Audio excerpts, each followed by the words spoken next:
Une seconde auprès de ma blonde, souvenir d'un temps où bien des sentiments prenaient le pas sur notre monde. Auprès de ma blonde, quelques jours durant. En fait, on est très différents et très complémentaires à la fois. C'est voilà, le yin et le yang entre guillemets, on n'a vraiment pas les mêmes. Le yang et le yin, on sait pas. Voilà, les blagues, on n'est pas forcément dans les mêmes créneaux toujours. Mais non, voilà, on se complète musicalement parce qu'on a tout appris ensemble, je pense, en même temps et depuis toujours. Et après, voilà, le fait de se connaître à 100% et d'avoir aucun filtre entre nous. En dehors de la musique, voilà, c'est pas non plus, on n'a pas une complicité dingue. Vous pouvez le constater au moment présent. Voilà, on ne s'entend pas sur qui va parler, qui va tenir le micro et à peu près toutes les autres choses de la vie.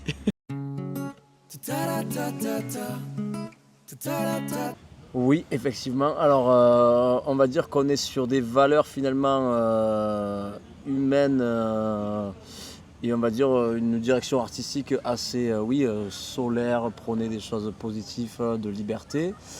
Nos premiers morceaux sont des compositions et des titres écrits par d'autres personnes ou coécrits avec d'autres personnes ou des compositions de nous qui ont permis de déjà cadrer un minimum l'environnement artistique qui se veut assez agréable, qui prône la vie, évidemment l'amour, le partage et tout ce qu'on peut retrouver en concert ou dans notre vie comme sensation.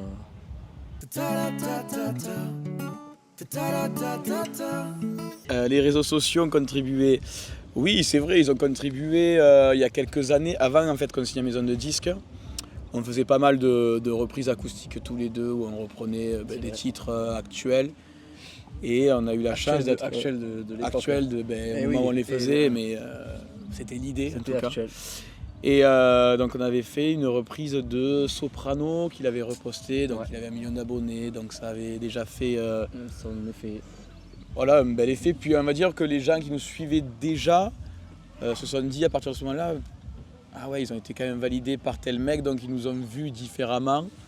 Est-ce que ça a vraiment créé un nouveau public? Pas vraiment, mais on va dire que voilà, on a gagné un abonné et en crédibilité surtout. Voilà, donc du coup, comme on faisait pas mal de reprises, on a fait aussi des reprises de Big Flo et Oli qu'ils avaient aussi partagées, ils en avaient parlé dans leur interview. C'était le premier pas, on va dire, sur les réseaux. Boulevard des Airs aussi. Ouais, ça c'était il y a très très longtemps.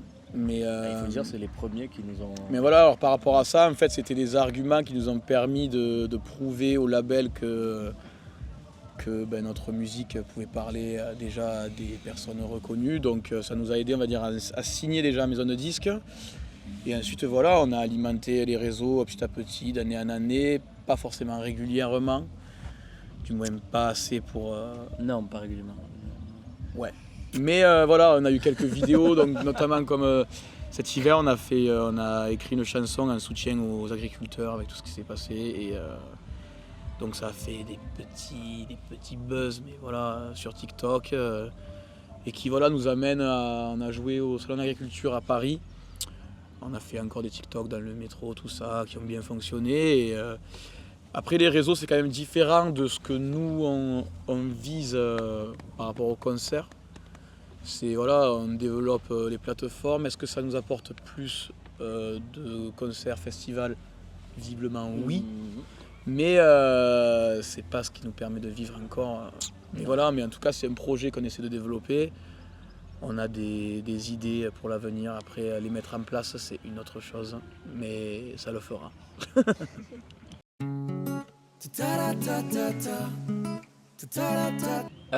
Des premières parties comme Boulevard des Airs, Patrick Bruel, Maître Gims.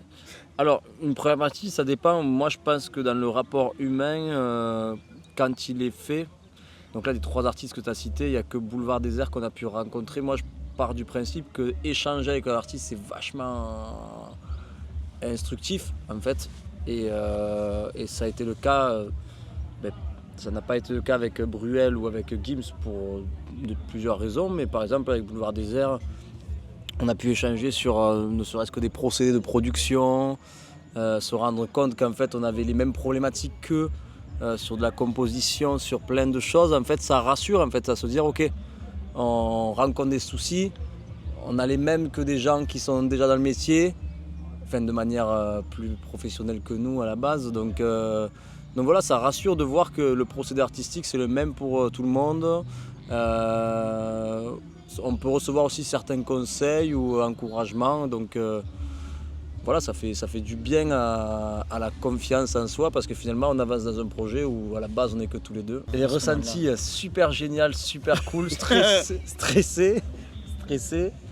On va dire plus on a joué devant du monde et plus on se retrouve habitué, plus on prend plaisir, aisance à le faire et plus ça se passe bien quoi.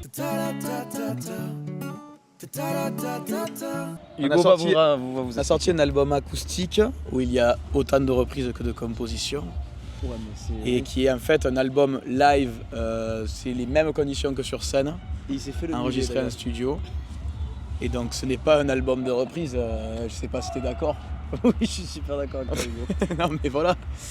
Et en fait c'est un album qu'on vend juste en live après nos concerts pour que les gens qui viennent nous voir puissent retrouver quelque part la même énergie qu'on a mis sur scène, qui est différente de ce qu'on produit en studio avec des intentions par exemple de rentrer en radio par nos managers, tout ça, donc qui sont différents de ce qu'on fait en live. Donc c'est un album mais qui n'est pas, on va dire, répertorié sur les plateformes. Et on a un vrai projet d'album pour l'année prochaine, entièrement en composition, quoi, sans reprise, et qui, on espère, verra le jour, comme j'ai dit, l'année prochaine, mais ça c'est pas sûr, donc c'est pour ça que je bug un peu là-dessus. C'est en cours. C'est en cours, donc en fait c'est le processus de création, c'est jamais le temps que ça prendra. Ça peut aller vite et on espère que ça ira vite. Donc, Inch'Allah l'année prochaine. Inch'Allah.